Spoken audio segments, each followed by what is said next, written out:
Baik, Assalamualaikum warahmatullahi wabarakatuh.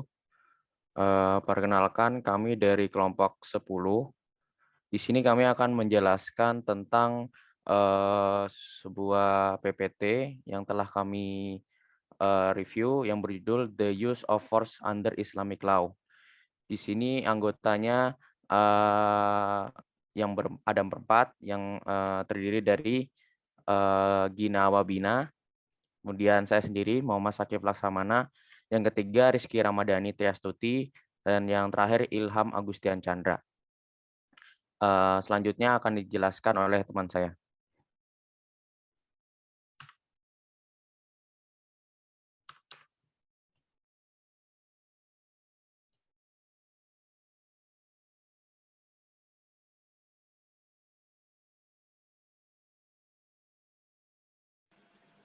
Yang pertama adalah use ad belum, yang mana merupakan penggunaan kekuatan menurut hukum Islam untuk membela diri dan membela mereka yang tertindas. Dalam tradisi Islam, use ad belum merupakan bagian dari jihad.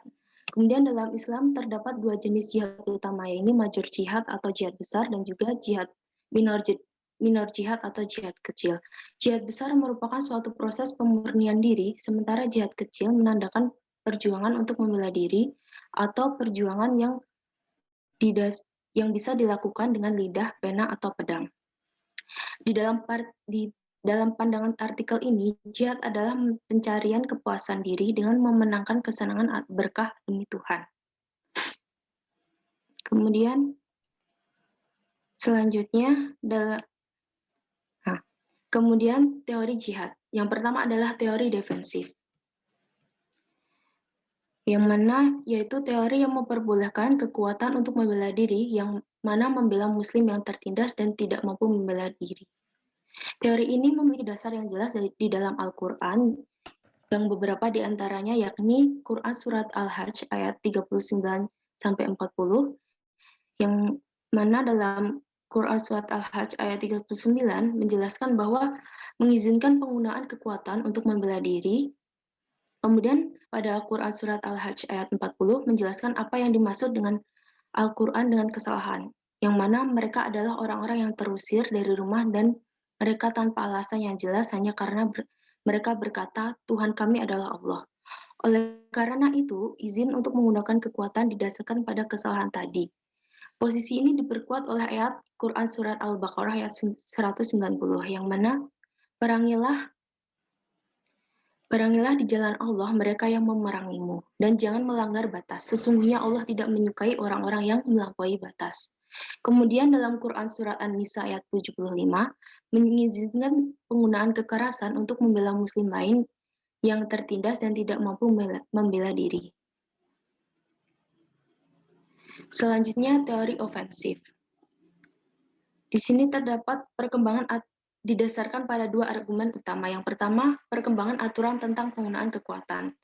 Hal ini didasarkan pada yang pertama surat Al-Taubah ayat 5 dan 29.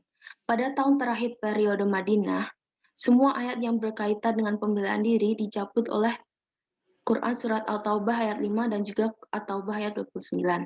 Dalam Al-Quran dikatakan akan memerangi dan membunuh politeisme. Mereka hanya akan mengampuni apabila mereka memeluk Islam. Hal ini terdapat pada Quran At-Taubah ayat 5. Kemudian pada Quran surat At-Taubah ayat 29, ahli kitab harus diperangi dan dibunuh, tetapi mereka bisa diselamatkan jika mereka setuju untuk membayar jizyah atau pajak perlindungan setelah ditunjukkan. Nah, hal ini dapat dikatakan bahwa sesuai dengan Al-Quran, penggunaan kekuatan untuk membela diri atau jihad menjadi kewajiban bagi setiap muslim. Kemudian, arti bahasa bunuh mereka. Selain analisis kontekstual, analisis linguistik menunjukkan bahwa Al-Quran tidak menggunakan bahasa dalam kutip bunuh mereka untuk pertama kalinya dalam surat Al-Taubah ayat 5 dan 29. Namun kalimat bunuh mereka ini telah digunakan dalam ayat-ayat yang diturunkan sebelumnya, yakni bunuh mereka dimanapun Anda menemukannya dan usir mereka dari tempat mereka mengusir Anda, sebagai fitnah yang mana menciptakan kekacauan lebih parah daripada membunuh. Kapanpun Al-Quran mensyaratkan pembunuhan pada non-Muslim, hal ini bergantung pada mereka yang akan melakukannya atau tidak.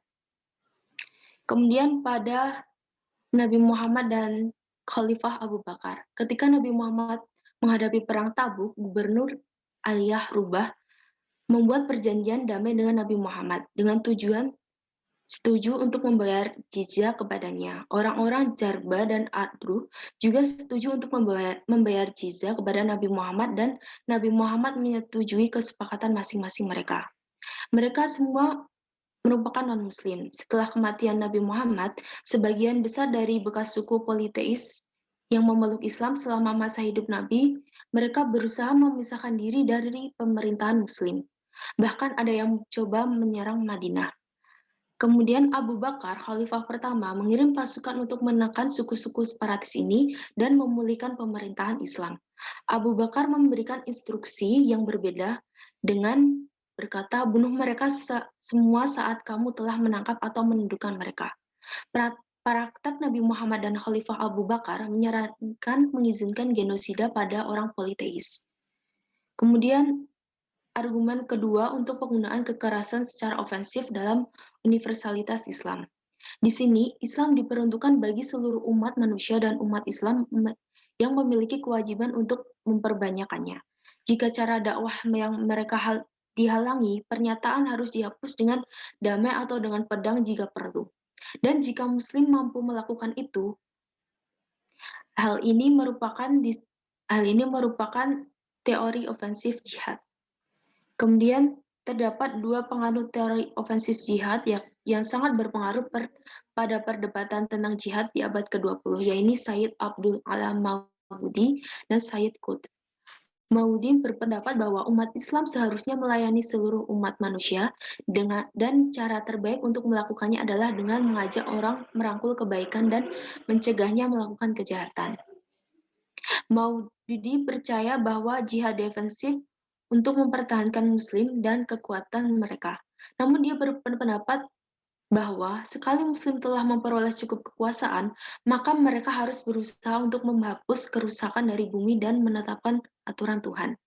Ini dapat dilakukan dengan damai atau dengan pedang jika perlu. Karena itu pembenarannya untuk jihad ofensif. Kemudian Sayyid Qutb dipengaruhi oleh Maududi berpendapat bahwa mengatakan bahwa jihad hanyalah perang defensif yang mana meremehkan cara hidup Islam. Dia percaya bahwa pembenaran untuk jihad melekat dalam sifat iman ini. Membela Islam adalah sarana untuk membangun otoritas Tuhan di dalamnya dan menggunakan sebagai dasar untuk menyapa seluruh umat manusia.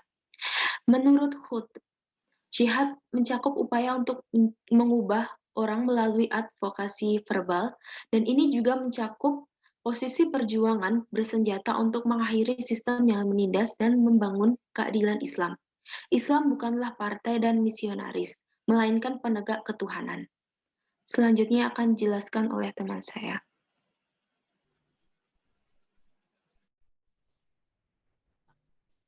Oke, terima kasih untuk waktunya. Nah, di sini saya sedikit menjelaskan terkait dengan teori jihad ofensif yang dianut oleh Maududi dan Qutb, yaitu sebenarnya tidak sejalan dengan Al-Quran, yang mana telah dijelaskan dalam artikel tersebut, bahwa hal ini dapat dibuktikan dengan 3 alasan utama.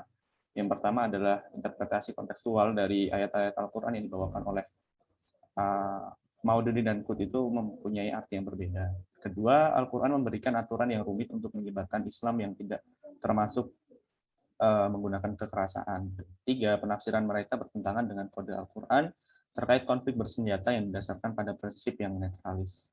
Meskipun demikian, Maududi masih mempunyai pandangan yang sama terkait dengan kebebasan beragama. Ia juga menganggap bahwa umat Islam mempunyai cara yang terbaik untuk menyebarkan dan menjunjungkan agama yang ia ajarkan kepada dunia. Hal ini didasarkan karena Islam menyerahkan sepenuhnya kepada umat manusia untuk menerima ataupun menolaknya. Nah, dalam konteks yang lebih lanjut, Maududi juga menjelaskan bahwa memerintahkan kebaikan dapat dilakukan dengan persuasi dan cara damai. Mengenai melarang kejahatan, dia berpendapat bahwa jika ada kerusakan dan kejahatan di bumi, maka umat Islam dengan segala kemampuan militer harus menghapuskannya secara paksa. Islam namun dengan pernyataan yang mau sendiri tidak mendapatkan dukungan yang relevan, mengingat Al-Quran maupun Sunnah tidak menjelaskan tentang penggunaan kekuatan nyata ataupun kekuatan militer untuk melarang kejahatan. Pandangan Maududi dan Putra terkait dengan universalitas keimanan Islam seperti jihad, seperti pembelaan diri maupun kebebasan beragama adalah hal yang sesuai dengan Al-Quran, namun tidak sesuai dengan konsep yang mereka bawakan tentang kejahatan dan kerusakan secara paksa. Selanjutnya terkait dengan penggunaan kekuatan antisipatif, Al-Quran telah mempersiapkan penggunaan kekuatan ketika serangan ke tanah muslim sudah dekat seperti itu. Kondisi ini dijelaskan ketika perjanjian damai yang sudah disiapkan oleh suku-suku Arab tidak dihormati maupun ditepati. Pelanggaran perjanjian ini memiliki dua implikasi. Pertama, membuat perjanjian dengan non-muslim adalah suatu hal yang diizinkan, bukan dibolehkan. Kedua, umat muslim dapat menggunakan kekuatannya sebagai antisipasi ketiga pihak lain secara terbuka memusuhi mereka. Alasan untuk takut akan pengkhianatan tentu saja boleh didasarkan pada objektivitas dan bukti yang jelas. Namun, setelah pengkhianatan terjadi, Al-Quran dalam surat An-Anfal ayat 60 menegaskan, dan persiapkanlah dengan segala kemampuan untuk menghadapi mereka dengan kekuatan yang kamu miliki dan dari pasukan berkuda yang dapat menggetarkan musuh-musuh Allah. Contoh utama dari pertahanan kekuatan antisipatif adalah pertempuran Badar tahun 624 Masehi. Setelah 13 tahun penganiayaan, Nabi Muhammad hijrah dari Mekah ke Madinah, di mana ia mengkonsolidasikan komunitas muslim dalam waktu singkat. Ia juga menyelesaikan aliansi dan perjanjian damai dari suku-suku tetangga. Hal ini membuat khawatir suku Quraisy karena kaum muslim yang dapat menguasai perdagangan antara Mekah dan Syria melewati Madinah seperti itu. Nah, mereka mengirimkan ekspedisi menuju Madinah untuk menghancurkan kekuatan muslim. Ketika Nabi Muhammad menerima berita ini, ia kemudian memimpin pasukan kecil untuk keluar Madinah dan mengagalkan serangan yang akan segera terjadi kepadanya. Nah, terkait dengan siapa yang bisa menyatakan jihad, dalam artikel ini dijelaskan bahwasanya pasca wafatnya Nabi Muhammad, interpretasi jihad dapat berbeda-beda sesuai dengan permasalahan individu maupun kelompok yang mendeklarasikan suatu jihad tersebut. Misalnya kelompok bersenjata yang melakukan pemberontakan kepada pemerintah negara tertentu untuk mendorong pemerintahan yang islami. Bentuk jihad yang seperti ini akan dengan cepat terlaksana apabila kelompok yang menginisiasi suatu jihad dapat mempengaruhi opini publik. Ini menandakan bahwa adanya situasi di mana individu maupun kelompok dapat menyatakan suatu jihad dengan kondisi tertentu, misalnya tanah muslim sedang diserang, yang kedua adalah penguasa berada di pihak penyerang, dan yang terakhir adalah ketakutan bahwa penguasa tidak akan melindungi kehidupan dan harta benda umat muslim. Mungkin itu yang dapat saya sampaikan terkait dengan pandangan Maududi dan Bud. Mungkin akan dijelaskan oleh teman saya selanjutnya. Terima kasih.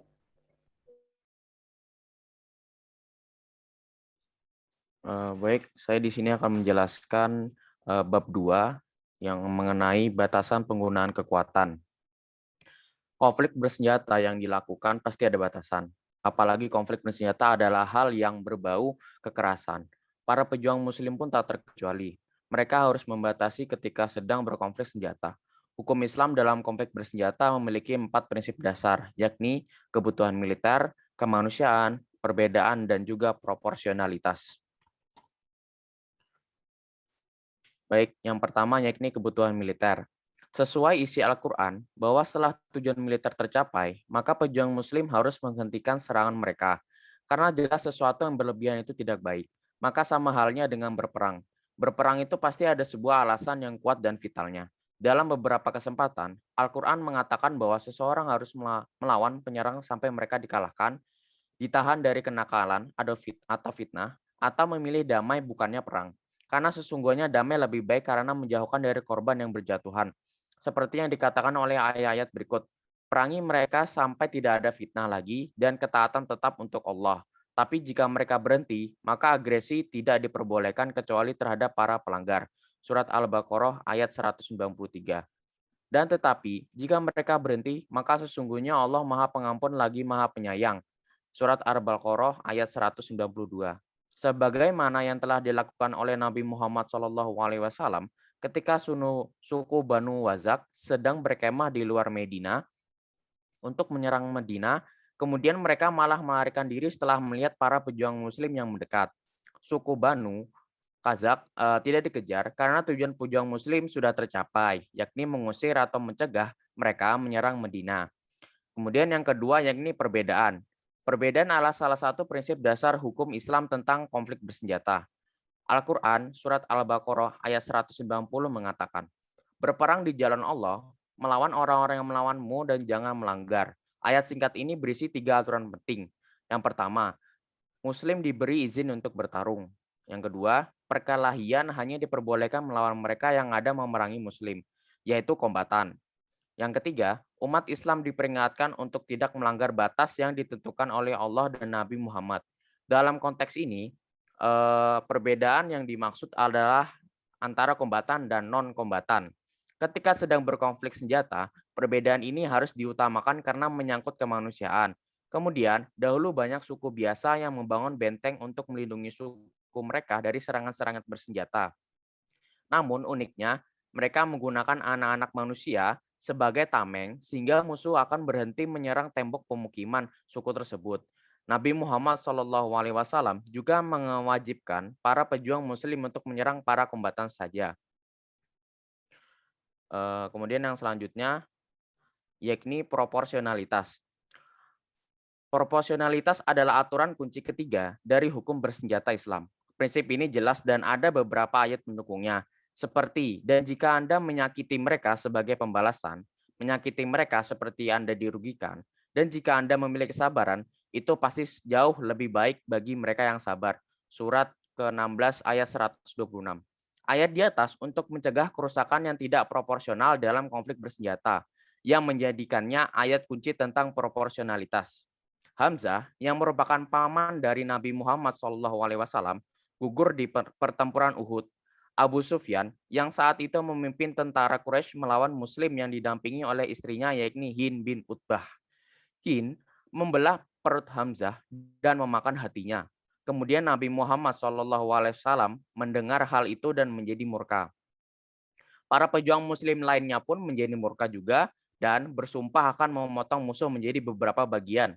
Dalam kesempatan ini maka diturunkanlah ayat di atas untuk mencegah Muslim melakukan hal seperti itu. Ayat di atas dapat diartikan dalam dua cara. Yang pertama, meletakkan prinsip proporsionalitas dan lainnya adalah melarang mutilasi. Dan yang terakhir adalah kemanusiaan. Kemanusiaan merupakan salah satu penting lainnya dalam hukum bersenjata Islam. Surah ke-16 ayat 126 yang melarang melakukan lebih banyak kerugian daripada yang diperlukan termasuk mutilasi. Dalam beberapa kasus, tentara muslim membakar benteng musuh sementara pejuang musuh bersembunyi di dalamnya. Tetapi kemudian Nabi Muhammad melarang praktik tersebut dengan mengatakan bahwa hanya Allah yang bisa menghukum dengan api. Kemanusiaan dalam perang harus ditunjukkan kepada kedua belah pihak. Hukum Islam mengizinkan hanya pria yang mampu untuk melawan dan dibunuh selama perang, melarang mutilasi dan mendorong rasa hormat bagi orang mati. Semua prinsip ini menunjukkan kepedulian terhadap kemanusiaan yang sejalan dengan konsep Al-Quran bahwa seluruh umat manusia adalah satu komunitas. Sekian dari saya, akan dilanjutkan oleh teman saya. Oke, di sini saya akan menjelaskan kesimpulan yang yang sebelumnya telah dijelaskan secara runtut oleh teman-teman saya. Ini terbagi menjadi 3. Yang pertama adalah kekerasan sebagai bentuk pertahanan dan teori ofensif tidak dapat diteruskan. Poin kedua adalah mayoritas negara muslim menggunakan doktrin dualis dalam meratifikasi hukum internasional. Dan yang ketiga adalah perlu adanya pemahaman dasar yang menunjukkan adanya kecocokan antara hukum Islam dengan hukum internasional. Poin yang pertama telah dikenal teman saya bahwa dalam Islam kekerasan dibolehkan dalam bentuk defensif dan pertahanan, tidak dibolehkan untuk menyerang kaum lain dan lain sebagainya. Jadi menyeranglah Islam hanya membolehkan kaum Muslim untuk menyerang masyarakat lain yang memang secara terang-terangan membenci Islam dan memang melakukan kekerasan terhadap Islam. Islam juga mengizinkan mempersiapkan preventive action untuk bila terdapat kombatan yang akan menyerang kaum Islam itu sendiri. Poin kedua adalah mayoritas negara Muslim menggunakan doktrin dualis dalam meratifikasi hukum internasional. Jadi kebijakan Islam untuk kaum Muslim hanya melakukan serangan sebagai bentuk defensif ini telah diterapkan di dalam UN Charter, dan memang di dalam Islam mengencourage negara-negara Islam untuk meratifikasi UN Charter ini karena memang sejalan dengan Al-Quran dan kebijakan Islam itu sendiri. Nah, mayoritas negara Muslim ini menggunakan doktrin dualis yang membedakan antara pendapat mana yang salah dan juga nanti akan direview oleh hukum di dalam negeri itu sendiri. Poin ketiga adalah perlu adanya pemahaman dasar yang menunjukkan adanya kecocokan antara hukum Islam dengan hukum internasional. Sering kita lihat bahwa hukum internasional itu tidak cocok dengan kebijakan hukum Islam. Misalnya dalam meratifikasi hukum tentang HAM, Islam seringkali harus berpikir 2 kali apakah hukum HAM yang dicatat itu memang sesuai dengan kebijakan-kebijakan Islam atau tidak. Maka dari Islam doktrin dualis untuk kemudian apakah dapat diratifikasi dan diimplementasikan kepada negara Islam itu sendiri. Sekian presentasi dari kelompok kami, kurang lebihnya mohon maaf. Assalamualaikum warahmatullahi wabarakatuh.